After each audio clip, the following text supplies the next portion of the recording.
হাসরের ময়দানটা সাজাবে, যেই দেশের জন্য আল্লাহর হাবিব দোয়া করেছিলেন। কথা বলেন ঠিক কিনা? এ বন্ধু, ইতিহাস জানতে হবে।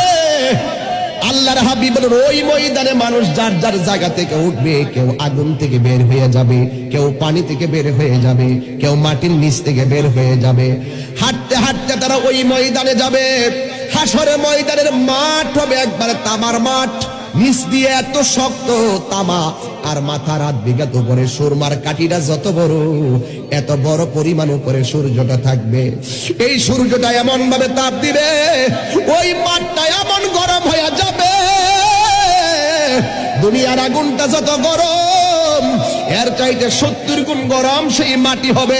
হাদিস শরীফে আমার নবী বলেন, দুনিয়ার জমিনে সন্তানের জন্য মায়ে এত পাগল, কিন্তু সন্তান যদি ওই মাঠে কোনো মা প্রসব করে, সেই দিন সন্তানের মায়া ভুলে যাবে।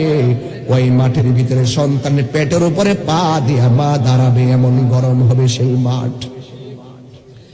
সেই দিন ঝারঝারিয়া নফসি, সন্তানের মায়া থাকবে না।